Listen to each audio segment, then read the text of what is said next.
parte na po ng gusto kong gawin sapagkat hindi na ako masaya dun sa House of Representatives. Pagka nilalaban natin ang katwiran, pag sinasabihan natin sila kung ano yung tuntunin, kung ano yung dapat gawin para hindi nag-aaway-away, baligtad po yung nangyayari. Pag ako na nagsasalita, guguluhin nila ako, pagtutulong-tulungan nila ako, pati nga po yung hopya na kinakain ko, kukunin pa nila. Ganun po yung mga taong yon. Nung isang araw po, nagsalita ako sa grupo ng mga hilot, yung mga kumadrona. Mga ganito rin karami po, mas marami pa dito. Sabi ko sa kanila, magsusumbong din po ako sa inyo. Kasi, napakalaman ko pagka ang isang bata ay napanganak dito sa mundo at ang nagpaluwal ay kumadrona o yung hilot, yung bata na yon matalino pala. Alam niyo kung bakit? Tingnan po ninyo yung mga kasama ko sa Quadcom. Napanganak lahat sila sa ospital. Eh ako napanganak ako, hilot po, dahil mahirap lang ang buhay ko. Napanganak sa ospital, tingnan nyo, pumurol ang mga ulog. Sabi nila, magkaisa tayo. Gumawa sila ng manifesto. Kailangan kanya, magkaisa tayo sa katapatan at paninindigan para alagaan natin ang ating bansa.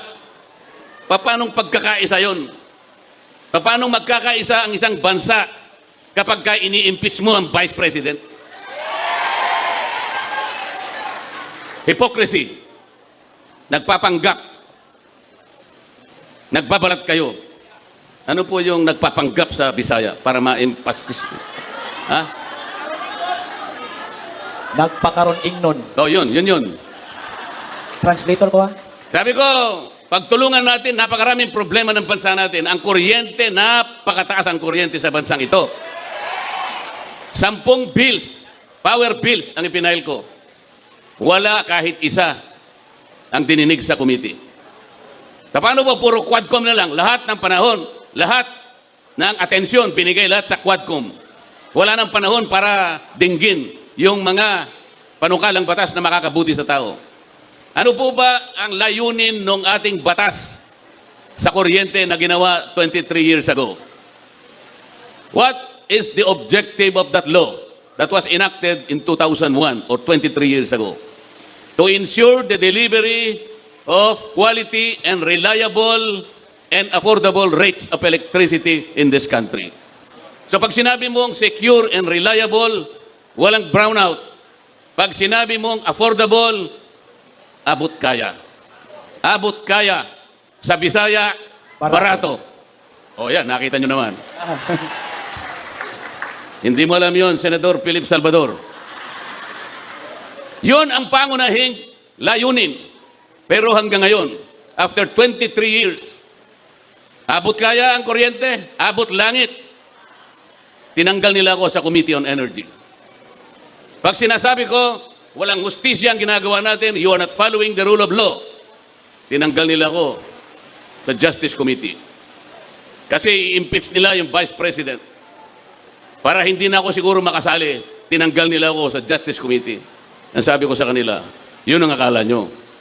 Subok-subukan ninyo na i-impeach ang Vice President. I will suggest to her that she should engage me as her defense counsel. Yeah! Kasi mali na po ang nangyayari. Wala nang hustisya. Sabi ko sa kanila, bakit ninyo sinusuri ang confidential funds ng Office of the Vice President? Why? If you are honest in trying to enact a particular law, kasi po, inquiry in aid of legislation. There are more than 400 offices and agencies of government, beneficiaries of confidential funds. They were also notified by the COA. Meron silang audit observation memo. Bakit yung opisina lang ng Vice President ang ating iniimbestigahan kung talagang hindi kayo namumulitika? 400 offices ayaw nyong imbestigahan. Only the office of the Vice President. Politika po ito. Pangalawa, sabi ko, yung pag-audit, yung pag-examine ng mga papel, ng mga reports about public expenditures, ito po'y trabaho ng COA. There is only one office There is no other office mandated to audit and examine expenditures of public funds. Only the Commission on Audit. Ang sabi ko, bakit po natin ginagawa ang trabaho ng COA? Kayo naman, Commission on Audit, bakit nyo sinurrender ang inyong tungkulin? Meron pong problema dito, sabi ko. Nilalabag natin ang saligang batas. What was delegated can no longer be delegated. Kaya lang po pag ako nagsasalita ng ganito, pinapaalala ko sa kanila, tinuturuan ko sila, ang pinasasagot nila sa akin, yung mga magugulo. Guguluhin nila ako. Hindi sila makikipagdebate. Ang gagawin nila, manggugulo lang. Pagkatapos, papatayin nila yung aking mic. Papatayin nila. Ganito po ang nangyayari sa ating bansa. Sa ngayon po, nakakaawa ang kalagayan ng ating bansa. Napakamahal po ng kuryente, napakamahal ng presyo ng bilihin, napakamahal pa rin ng tubig. Ganyan po. Walang tumitingin dyan. Ang gusto lamang nilang gawin, mag-hearing sa Quadcom. Ang Quadcom, wala silang ibang subject matter, kundi i-prosecute ang dating Pangulo ng Republika ng Pilipinas. Nakakahiya po ang kanilang ginagawa. Kaya sabi ng mga kasama ko, total, magulo na kayo dyan. Lumipat ka na lang sa Senado. Pumunta ka sa Barangay Taloma proper. Magpatulong kayong dalawa ni Philip Salvador. Para sa ganon, magkaroon ng kalidad ang Philippine Senate. Tingnan po nyo ang Senado ngayon. Tingnan nyo ang Senado ngayon. Kumbaga sa niluto, hindi mo malaman kung anong klaseng luto. Kilala nyo naman kung pabalik-balik na lang sila dyan. Kayo rin naman kasi yung may kasalanan. Paulit-ulit. Pabalik-balik. Pagkatapos ganito pa rin ang kalagayan ng ating bansa. Mahirap pa rin ang ating bansa. Merong isang matanda na nagsalita. Isa siyang scientist. Insanity, sabi niya. Sa Tagalog, kabaliwan.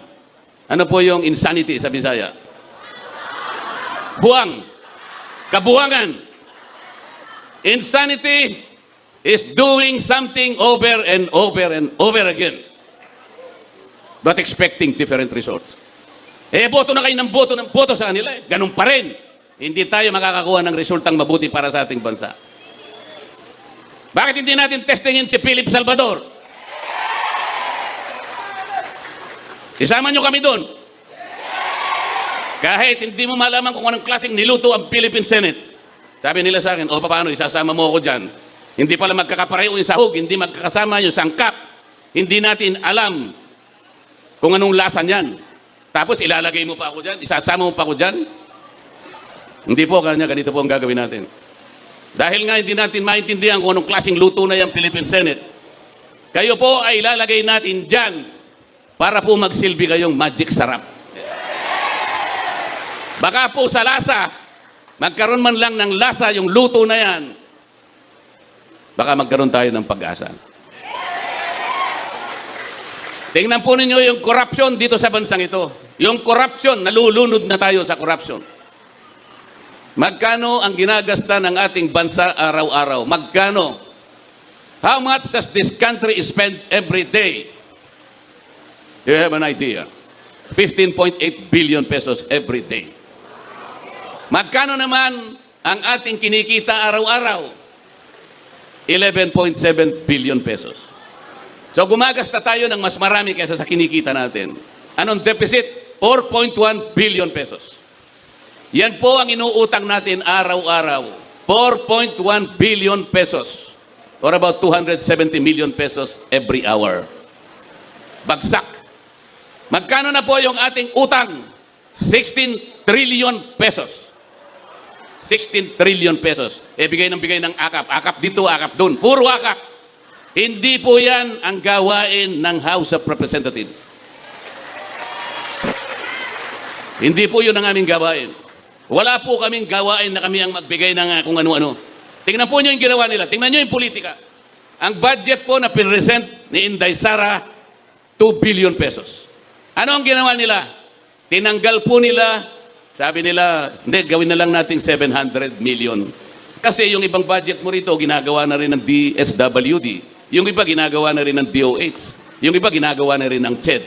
So, para walang duplication, tanggalin na natin yan. 700 na lang ang budget mo, Madam Vice President. Pero tingnan mo, sila nang namimigay sa binibigay ng DSWD. Akap dito, akap doon, puro akap, puro akap. Kunin po ninyo yung pera, hindi kanila yon, pera ng gobyerno. Walang mangyayari po pagka ganito ang gagawin natin. Pag nagbigay ka lang puro ayuda, puro subsidy, hindi po lalakas ang ating ekonomiya. Ang mangyayari po niyan, pagkakuha ng pera, pupunta po sa mall, wala na. Wala na. Walang production na katapat. Hindi aandar ang manufacturing. Hindi aandar. Kailangan po umandar ang manufacturing para tumaas ang ekonomiya, maraming trabaho, ma-generate, maraming produkto ang makukuha, bababa ang presyo ng pagkain. Yun po ang dapat natin gawin. Ang pinaka-problema ng Kongreso ngayon, yun pong oversight function, wala na pong nagbabantay. Marami pong batas na magaganda. Pero, wala na pong nagbabantay sa pagpapatupad ng mga yan. Katulad po ng sinabi ko sa kuryente, 23 years ago, dapat mababa ang kuryente. After 23 years, mataas pa rin ang kuryente. Tingnan po nyo yung mga barangay. Ilan ang barangay sa buong Pilipinas? Ilang bilang po? 42,000 barangays in this country.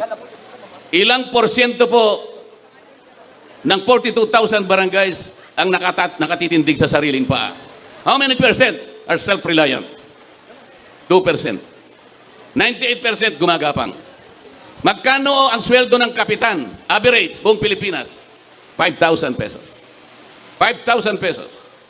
Sa ibang affluent barangays, 38,000 pesos. Hindi magkakapareho. Magkano ang tanod? 800 pesos a month. Paano mabubuhay ang tanod? 800 pesos a month. 24/7 ang trabaho. Ito ang problema. Meron akong panukalang batas, ayusin sana natin ito. Sana yung agwat, yung layo ng kinikita between 5,000 pesos and 38,000 pesos, medyo mapagdikit lang ng konti. Hindi po nadinig, minsan lang nadinig yung aking panukalang batas. Kasi po, kinukuha lahat ng Quadcom ang panahon. Yung magagandang panukalang batas, ayaw po nilang simulan.